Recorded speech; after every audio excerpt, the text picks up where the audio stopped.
ನಮಸ್ಕಾರ ಬಾಬಾ ಸಾಹೇಬ್ ಅಂಬೇಡ್ಕರ್ 135ನೇ ಜಯಂತಿನ ಯಶಸ್ವಿ ಮಾಡೋದ್ರಲ್ಲಿ ನಡೆಸಿದ್ದಾರೆ.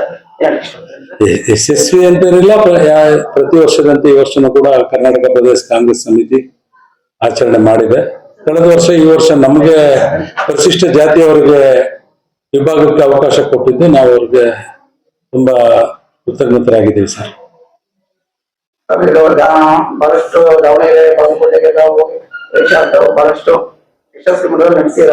ಮತ್ತೆ ಇದು ಜಿಬಿ ಎಲೆಕ್ಷನ್ ಬಹಳ ಲೇಟ್ ಆಗ್ತದೆ ದಿನಾಂಕ. ಇಲ್ಲ ಸರ್, ಅದು ಪ್ರೋಸೆಸ್ ಆಗ್ಬೇಕದು. ಕೆಲವು ಟೆಕ್ನಿಕಲ್ ಪ್ರಾಬ್ಲಮ್ಸ್ ಇದೆ ಮತ್ತು ನಮ್ಮ ಕೋರ್ಟ್ ಅಲ್ಲೂ ಕೂಡ ಕೆಲವು ಅಡೆತಡೆಗಳಿದಾವೆ. ಇದು ಆಗ್ತಿದ್ದಾಗನೇ ಎಲ್ಲವನ್ನು ಕೂಡ ಮಾಡಿ ಗ್ರೇಟರ್ ಬೆಂಗಳೂರು ಇರ್ಬೋದು, ಜಿಲ್ಲಾ ಪಂಚಾಯತ್, ತಾಲೂಕ್ ಪಂಚಾಯತಿ, ಸ್ಥಳೀಯ ಸಂಸ್ಥೆಗಳು ಎಲ್ಲ ಚುನಾವಣೆಗಳು ಕೂಡ ಪಕ್ಷ ಅದಕ್ಕೆ ಬದ್ಧವಾಗಿದೆ. ಮಾಡ್ಬೇಕು ಅನ್ನೋ ತೀರ್ಮಾನಕ್ಕೂ ಕೂಡ ಅಧ್ಯಕ್ಷರು, ಮುಖ್ಯಮಂತ್ರಿಗಳು ಇಬ್ರು ಬಂದಿದ್ದಾರೆ ಸರ್. ನೀವು ದಿನಾಂಕ ಫಿಕ್ಸ್ ಮಾಡಿದ್ರೆ ಪ್ರಚಾರ ಮಾಡ್ಕೊಂಡ್ರೆ ಅನುಕೂಲ ಆಗುತ್ತೆ. ಇಲ್ಲ, ಹಾಗೇನಿಲ್ಲ. ಈಗಾಗಲೇ ಆಲ್ರೆಡಿ ನಮ್ಮ ಪಕ್ಷದ ಮುಖಂಡರುಗಳು, ಪಕ್ಷದ ಎಲ್ಲ ಪದಾಧಿಕಾರಿಗಳು, ಅಂದ್ರೆ ಇನ್ಚಾರ್ಜ್ ಯಾರ್ಯಾರಿದ್ದಾರೆ, ಜಿಲ್ಲಾವಾರು, ಕ್ಷೇತ್ರವಾರು, AICC ಇಂದ ಹಿಡಿದು KPCC ಅವರು ಎಲ್ಲರೂ ಕೂಡ ಕಾರ್ಯಪ್ರವೃತ್ತರಾಗಿದ್ದಾರೆ. ಈಗಾಗಲೇ ಸಭೆಗಳು ನಡೀತಾ ಇದೆ ಸರ್. ಎಲ್ಲ ಈಗಲೇ ಗ್ರೇಟರ್ ಬೆಂಗಳೂರು ಈಗ ಕಳೆದ ಎರಡು ತಿಂಗಳಿಂದ ನಮ್ಮ ಅಭಿಷೇಕ್ ದತ್ ಸಾರನ್ನೇ ಎಲ್ಲ ನಡೆಸ್ತಾ ಇದ್ದಾರೆ. AICC ಇನ್ಚಾರ್ಜ್ ಅವರೇ ಎಲ್ಲ ಸಭೆಗಳು ನಡೆಸ್ತಾ ಇದ್ದಾರೆ ಸರ್.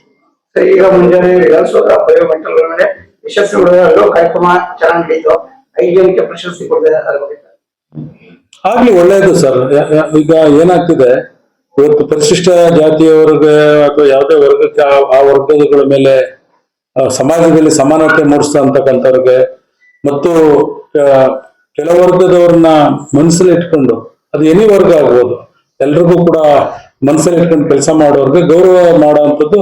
ಅದರಲ್ಲೂ ವಿಶೇಷವಾಗಿ ಈ ಪ್ರಪಂಚ ಕಂಡಂತ ದೊಡ್ಡ ನೇತಾರ ಡಾಕ್ಟರ್ ಬಾಬಾ ಸಾಹೇಬ್ ಅಂಬೇಡ್ಕರ್ ಅವರು, ಅವ್ರ ಶುಭ ದಿನದಲ್ಲಿ ಕೊಟ್ರೆ ಯಾರಿಗಾದ್ರೂ ಹೆಮ್ಮೆನೂ ಆಗುತ್ತೆ. ನಾನು ಎಂತ ದಿವಸ ಇದು ನನಗೂ ತುಂಬಾ ಜನ ಫೋನ್ ಮಾಡ್ತಾನೆ ಇದ್ದಾರೆ. ಇವತ್ತು ನನಗೆ ಸನ್ಮಾನ ಆಯ್ತು. ಈಗ ನಮ್ಮ ಬೀದರ್ನವರೊಬ್ರು ಫೋನ್ ಮಾಡಿದ್ರು, ನನಗೆ 20,000 ಕ್ಯಾಶ್ ಕೊಟ್ರು ಅಂತ. ಎಲ್ರಿಗೂ ಯಾರು ಸೇವೆ ಮಾಡ್ತಾರೆ, ಅದು 20,000 ದೊಡ್ಡದಲ್ಲ, ಅವ್ರ ಸೇವೆ ದೊಡ್ಡದು. ಸೊ ಎಂಥದೆಲ್ಲ ನಡೀತಾ ಇದೆ, ನಮ್ಗೆ ಅದೆಲ್ಲ ಸಂತೋಷ ಬರುತ್ತೆ. ಸಮಾನತೆ ಏನ್ ಅಂಬೇಡ್ಕರ್ ಸಾಹೇಬ್ರು ಹೇಳಿದ್ರು, ಸಮಾನತೆ ಸಮಾಜವನ್ನು ಕೊಂಡೊಯ್ಯೋದಕ್ಕೆ ಯಾರೇ ಕೆಲಸ ಮಾಡಿದ್ರು ಅವರು ಇದಕ್ಕೆ ಗೌರವಕ್ಕೆ ಅರ್ಹರು ಅಂತೇಳಿ ನಾನು ಭಾವಿಸ್ಕೊಂಡಿದ್ದೇನೆ ಸರ್.